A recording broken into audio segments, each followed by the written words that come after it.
Psychological incapacity. What do you mean by psychological incapacity as a ground for declaration of nullity of marriage?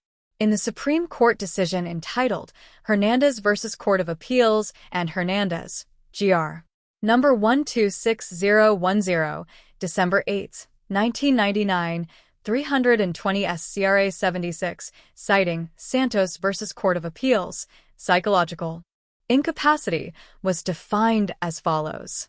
Psychological incapacity should refer to no less than a mental, not physical, incapacity that causes a party to be truly incognitive of the basic marital covenants that concomitantly must be assumed and discharged by the parties to the marriage which, as so expressed by Article 68 of the Family Code, include their mutual obligations to live together, observe love, respect and fidelity, and render help and support. There is hardly any doubt that the intendment of the law has been to confine the meaning of psychological incapacity to the most serious cases of personality disorders, clearly demonstrative of an utter insensitivity or inability to give meaning and significance to the marriage. This psychological condition must exist at the time the marriage is celebrated.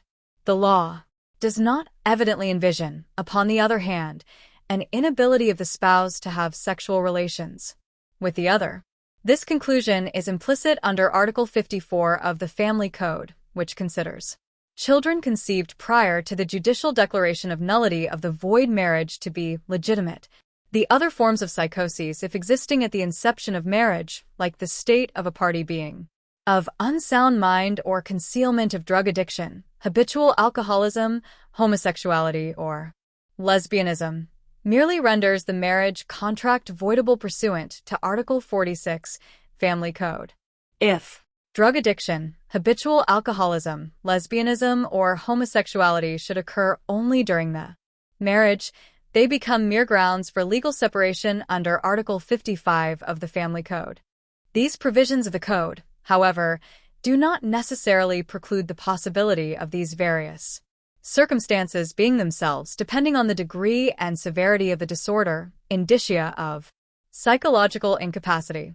Until further statutory and jurisprudential parameters are established, every circumstance that may have some bearing on the degree, extent, and other conditions of that incapacity must, in every case, be carefully examined and evaluated so that no precipitate and indiscriminate nullity is peremptorily decreed.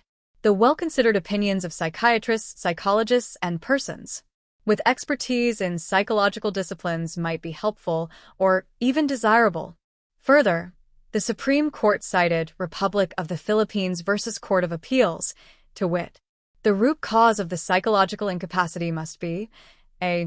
Medically or clinically identified, b. Alleged in the complaint, c. Sufficiently proven by the experts, and d. Clearly explained in the decision. Article 36 of the Family Code requires that the incapacity must be psychological, not physical, although its manifestations and/or symptoms may be physical. The evidence must convince the court that the parties, or one of them, was mentally or physically ill to such an extent that the person could not have known the obligations he was assuming, or knowing them could not have given valid assumption thereof.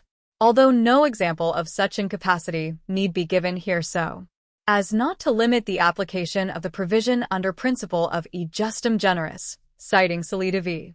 Magtolis, supra. Nevertheless, such root cause must be identified as a psychological illness and its incapacitating nature fully explained. Expert evidence may be given by qualified psychiatrists and clinical psychologists